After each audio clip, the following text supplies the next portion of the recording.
In 2008, Barack Obama was the change candidate. This is a data-driven look at how much America transformed during his 8 years as our president. Pause or rewind the video if you need more time with any of the data. After spiking during the Great Recession, the unemployment rate is below 5% today, and the stock market has more than doubled. Obamacare, the Affordable Care Act, plunged the percentage of adults without health insurance to the lowest levels in history. While the share of income going to the top 1% has continued to increase, average Americans saw the biggest jump ever in their household income in 2015, and the biggest drop in poverty since the Great Society programs of the 1960s. The violent crime rate is down almost 20% from when Obama took office. America's image abroad was lifted as President Obama turned away from the policies of George W. Bush and toward a more active pursuit of diplomacy to solve problems. Today, there are less than 15,000 American troops in Iraq and Afghanistan, compared to the 175,000 when Obama took office. But this was coupled with Americans themselves becoming more wary of international engagement.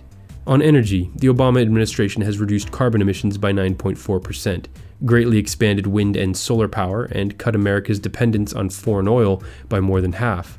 For the first time since at least 1980, the number of inmates in federal prisons actually declined. 8 states now have legalized marijuana, and for the first time, a majority of Americans overall support legalization. A majority of Americans also favor the Supreme Court's ruling that essentially legalized same-sex marriage nationwide. Culturally, the biggest change came when Apple released its first iPhone during Obama's campaign for the Democratic nomination in 2007. In the decades since, smartphone use has exploded, and about half of all Americans now own a tablet too. But all that technology has led to a constant stream of stories and images of violence and victimization, especially at the hands of police, seen all over the social media feeds of many Americans. That's led to a widespread perception that race relations have deteriorated. Millennials are now the nation's largest living generation and the biggest potential voting bloc. For the first time in 2013, the majority of newborn babies were racial or ethnic minorities, and a record high 12% of newlyweds married someone of a different race. Despite some people's perceptions, the past 7 years has seen little change in the number of unauthorized immigrants living in the United States. There was actually a net loss of over 100,000 immigrants who went back to Mexico. The biggest religious trend during Obama's presidency is the rise of those claiming no religion at all, a group now making up a quarter of the population and 35% of millennials. As you can see from President Obama's approval ratings among Democrats and Republicans, modern America has never been so divided along partisan lines. Far more Democrats than Republicans now say immigrants strengthen the country, and when it comes to guns, far more Republicans now think we should prioritize gun rights over gun control. For various reasons, both Democrats and Republicans have much less faith in government. Most Americans didn't feel the government's actions after the financial crisis in 2007 and 2008 helped them very much. On national security, after the horrific terrorist attacks in Paris and San Bernardino, for the first time since 9/11, the government's job rating on terrorism turned negative. And driven by the campaign of Donald Trump, Republicans have suddenly become anti-free trade and anti-globalization. As you can see, Democrats' views have roughly remained the same. Only 1/3 of Americans used social media in 2008, but by 2015 that rate was 75%. Obama was also the first internet video president, as this media genre came of age during his time in office. YouTube now has over 1 billion users.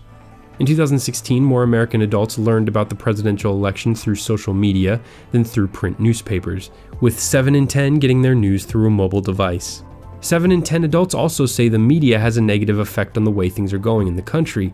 However, 8 in 10 thought it was the media's job to fact-check the candidates during the election. Nearly 2/3 of Americans believe robots and computers will do much of the work currently being done by humans in the next 50 years. But the same survey shows that 80% think their current jobs will still exist in their current forms in 50 years. So it's clear, whether it's electing the historically unpopular Trump, or grappling with the lightning-quick speed of technology, or accepting the slow but inevitable browning of our fellow citizens, America is struggling mightily with the changes that are taking place. In less than 40 years, the US will not have a single racial or ethnic majority group, and by 2065, 1 in 3 Americans will be an immigrant or have immigrant parents, compared to 1 in 4 today.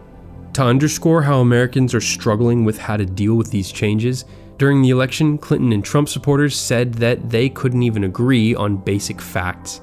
So it's pretty obvious that Americans, but especially the supporters of Donald Trump, are very anxious about where the country is and where it's heading.